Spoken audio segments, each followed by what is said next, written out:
Inendorso ko lang, hindi ko sinabing iboboto nyo. Oh, yan ang tila pahiwatig ni VP Inday Sara Duterte, mga kababayan, dito sa pag-endorso niya sa dalawang bagoong Pilipinas na si Camille Villar at si Aimee Manga. Na ang katotohanan daw, mga kababayan, hindi niya alam kung nakakatulong ba daw talaga sa kanila yung endorsement niya. Yung sa dalawang bagoong Pilipinas, mga kababayan. Hindi naman daw niya pinipilit ini-endorso niya lang, pero hindi niya pinipilit sa inyo, mga kababayan, na iboto nyo.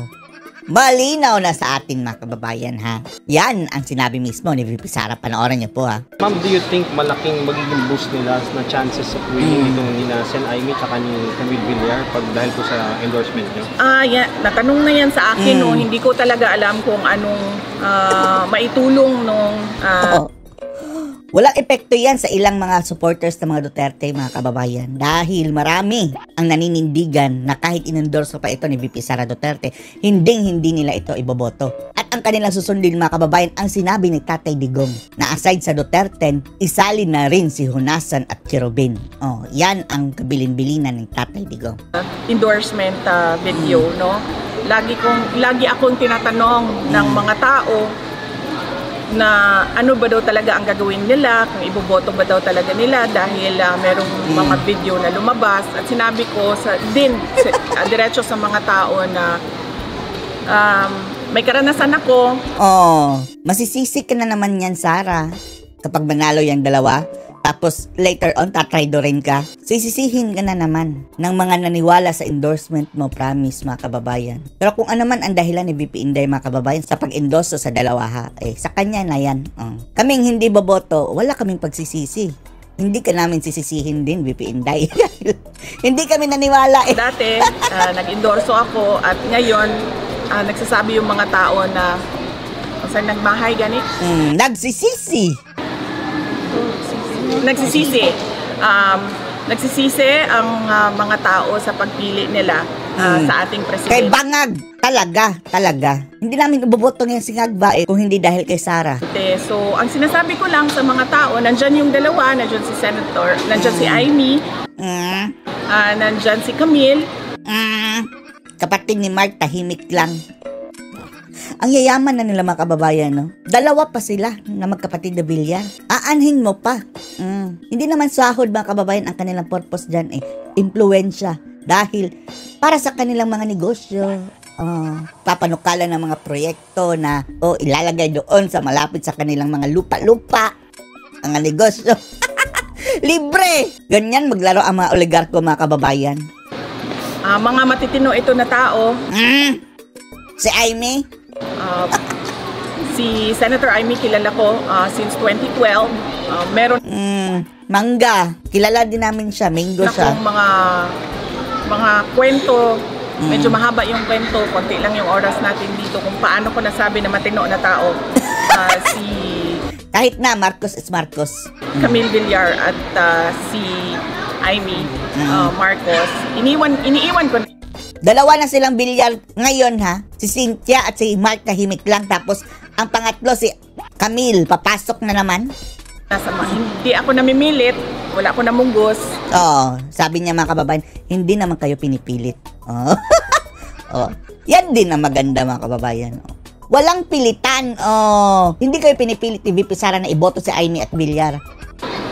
Nandyan sila nagpe-presenta na nagpapili sila. Nandyan lang sila bilang option.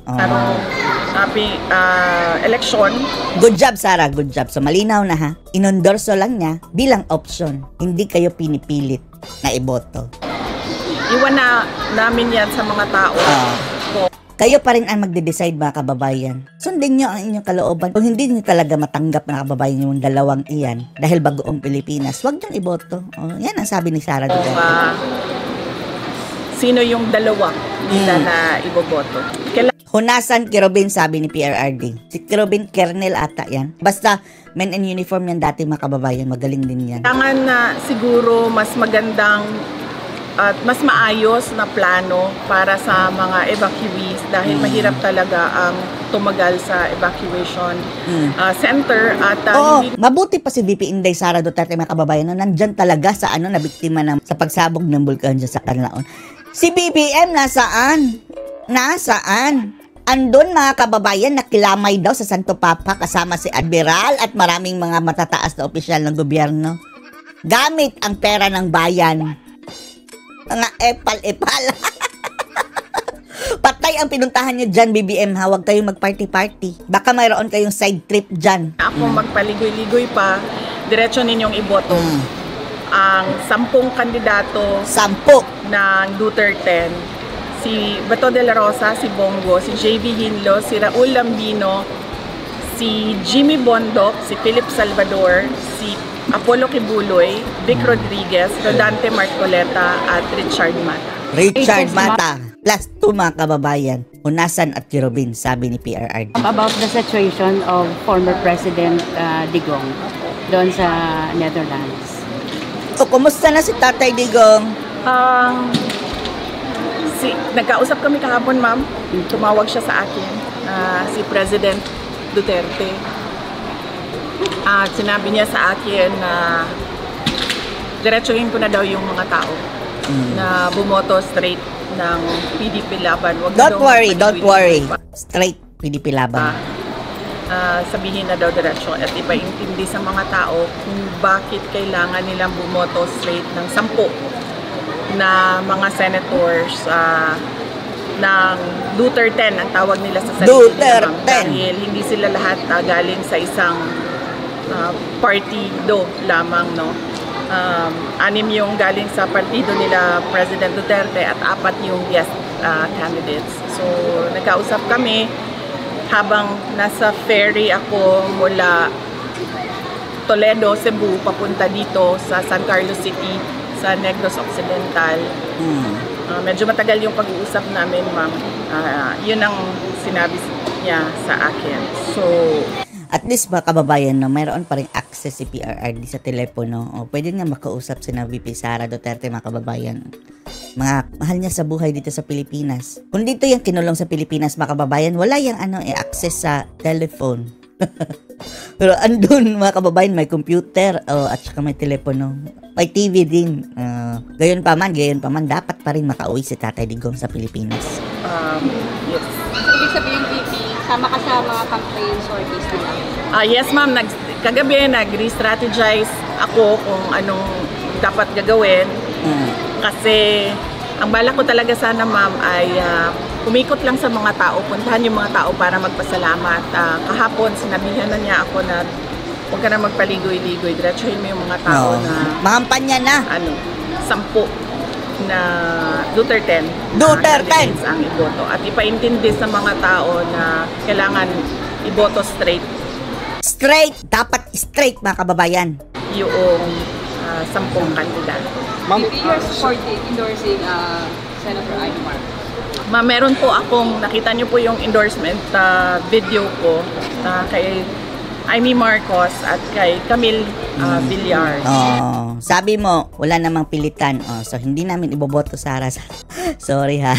Dahil ito sa ang patagal na namin na pagkakaibigan at dahil din ito sa sinabi ko hindi namin kaibigan sina Sara at si Villar, so hindi namin iboboto. Pareho naman yung vision. Ewan lang natin ha kung pagtalikod mo, ganun pa rin ang vision nila. Ng Duterte at nung... okay. Ang Duterte pala. 2 pang kandidato. Ang 2 kandidato? Sana, in the first place, mga kababayan, hindi na sila sumama sa Bagoong Pilipinas. Si Camille Villar, mga kababayan, andun sa rally ngayon ng Bagoong Pilipinas.